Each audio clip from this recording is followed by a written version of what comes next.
組んでバトルしないか。俺だってあいつをやっつけたい。 Hey everyone, it's Mark. This is my recap for Aim to be a Pokemon Master, episode 10, Ash and Latios. This was the 1231st episode of the Pokemon anime and the second to last episode of Ash Ketchum's journey. Let's talk about it.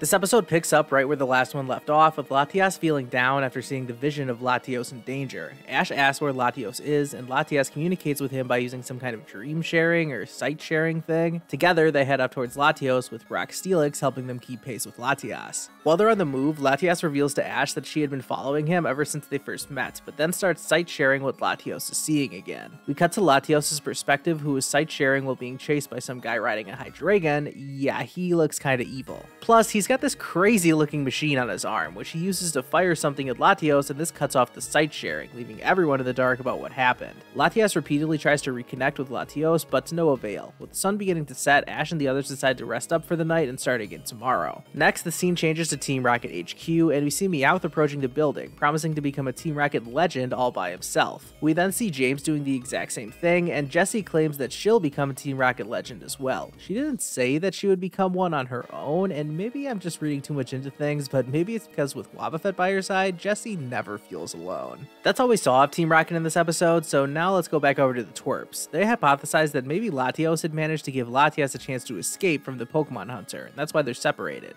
Then we get a nice wholesome scene of Ash feeding Latias some dinner so that they're well rested for tomorrow. In the morning, we see Latios resting in some water inside a cave. It's clearly injured, but the water seems to be helping it heal. As soon as it's strong enough, Latios reconnects with Latias, which wakes everyone up so they can start their rescue mission. We see that our local evildoer is also searching for Latios, and he spots Ash and the others going past, so he tails them from afar. Our heroes arrive at a cave, and Latias leads them inside. They quickly arrive at the watery area where Latios is resting, but when it sees Ash, Misty, and Brock, oh, Latios is not happy. We get a pretty tense showdown. Obviously, Latios isn't going to be quick to trust humans, so Ash tries to convince him that they mean no harm. Before anything can really happen, a three-pronged Dragon Pulse comes flying in from out of nowhere, and yeah, hits our friend again, who goes straight in with another attack. By using Crunch, Hydreigon's two smaller heads are able to clamp onto Latios and Latias. Brock and Misty jump in to help, but Hydreigon uses Scale Shot to knock down their Pokeballs as soon as they're thrown. Honestly, this was kind of a dumb way to prevent them from using their Pokemon. Like, I don't know how this actually prevented them from calling out Pokemon, but whatever. Latios manages to escape Hydreigon's grasp, but quickly finds himself cornered thanks to the Hunter's machine. Ash pulls off some kind of leap that even an Olympian couldn't do in real life and starts wrestling with the Hunter on top of his Hydreigon. Latios takes advantage of this distraction and frees Latias. The Hunter is eventually able to shake Ash off, but he does this mid-air flip and lands gracefully on his feet.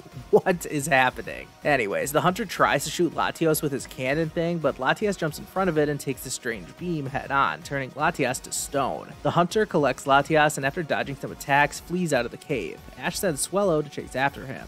Latios tries to follow, but it's too injured to fly. It refuses help from the humans at first, but Ash and Pikachu talk some sense into it, and Latios appears to side with Ash after sending it a brief sight-sharing telepathy thing. Now that they're on the same page, they regroup and fly out towards Latias and the Hunter. They find them clashing with Ash's Swellow at the beach, and I think it was pretty easy to tell that the Hunter was trying to lure them out this way. He leads them to an area with some tricky geography, and just as Latios and Swellow are beginning to close in, the Hunter drills a fadeaway laser shot at the buzzer, and his aim is right on the money, turning Swellow into stone. Not sure why he didn't just aim for Latios, but whatever. Brock screams at Ash to break the Hunter's device on his arm, and Ash accomplishes this really easily, like shockingly easily. All it took was Latios hitting an up-close Aura Sphere followed by Ash catching Latias. I mean, sheesh, what an athletic freak of nature Ash has been in this episode. And just like that, Pikachu is close enough to land an Iron Tail, completely destroying the Hunter's laser. This turns the Pokemon that had gotten hit back to normal, but things aren't over just yet. Our evil friend is not too happy right now and drills Latios with a Dragon Pulse after it rushes in to attack the Hunter. After getting beaten down a little bit more, Ash tries to reason with Latios. He asks to fight together, and Latios agrees, and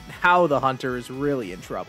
Ash tells Latios to use Psychic, and I think for a second we were all with the Hunter in this one. Did our idiot world champion just use a Psychic move against a Dark type? Well, Ash actually knows what he's doing, as this just serves as a distraction to allow Latios to fly above Hydreigon, and then it fires an Aura Sphere down at the Hunter. It lands head on, and this is enough to knock Hydreigon out. The Pokemon Hunter is suspended in midair by Latias' Psychic, and guess who conveniently shows up the second the Hunter has been defeated? It's Officer Jenny. Wow, what timing. We skip ahead to our heroes on a cliff, and this this is a pretty quick goodbye. Ash tries to tell Latios that it's still hurt, but Latios rejects him, and it's clear to see that Latias cares for them both. After a tense stare down, Ash calms down and asks Latios to battle again someday, and after barely acknowledging his wish, Latios flies off while Latias leaves with a smile, clearly thankful that everything worked out alright. As the two Eon Pokemon fly away, Misty wonders what home they're going back to. Brock suggests that it's probably somewhere untouched by humans. Hearing this, Ash says out loud that maybe he should go back home too. Then, the music starts to get a little more Italian, and wait a second, did the legendary Pokemon fly back to Alto Mar?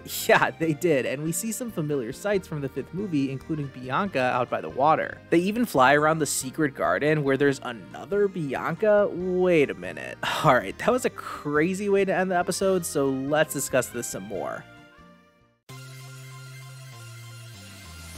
I don't even know where to start after that. This episode gave us so much to discuss. I can get this one out of the way pretty quickly. It came as no surprise to me that we saw Team Rocket again. I knew last episode wouldn't be their last, and I'm guessing we'll get their story wrapped up next week as well. But let's focus on this episode before we look ahead, and I've got some complex feelings about this episode, which in a way is kind of ironic because I thought this episode was pretty straightforward. I mean, it took no time at all for Ash and the others to catch up with Latios. The villain was some generic Pokemon hunter who never even got a name, and he was defeated relatively easily. A pretty basic plot if you ask me. Still, this episode was exciting, and overall I enjoyed it. In fact, I'm giving this episode an 8 out of 10 rating. I think that rating is fair. Like, the episode itself was good, but there were quite a few flaws and question marks as well. First of all, I just wish we had gotten more story around Latios and the Pokemon Hunter. He seemed like an interesting character, but he ended up just being a generic villain whose only interesting traits were copied over from Hunter J in the Diamond and Pearl series. And then immediately after he was defeated, the police show up.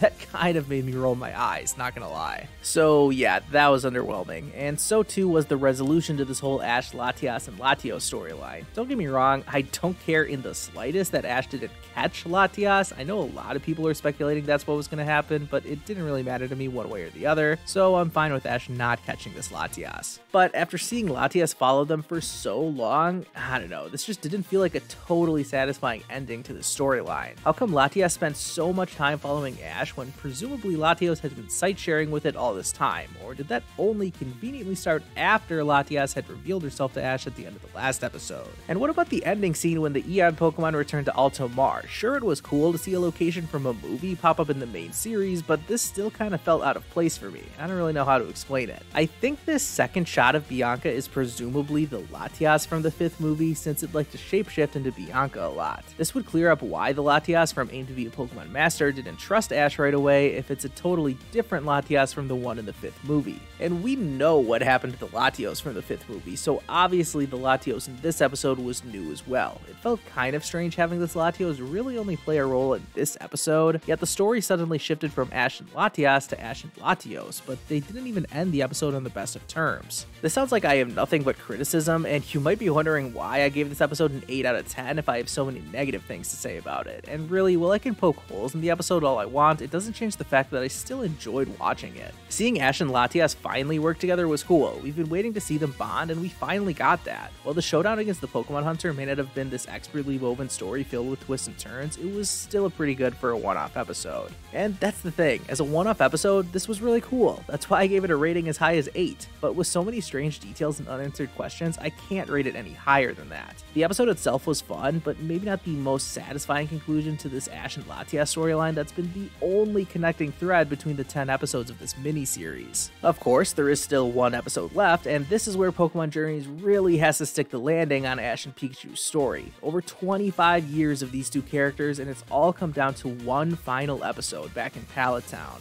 I'm sure we'll see something involving Team Rocket as well as a few other characters, but all anyone really wants to see is how the anime says goodbye to Ash and Pikachu. No matter how this goes, I'm sure we're all going to be feeling pretty emotional next week. Let me know what you think is going to happen down in the comments, and be sure to leave your thoughts about this episode as well. It feels really weird coming to the end of Pokemon Journeys and the end of Ash's time as the main protagonist, but here we are, one episode left. Be sure to like this video if you haven't already, hit subscribe so you can help me get to 9,000 subs, and thank you all so much for watching. I'll see you guys next time.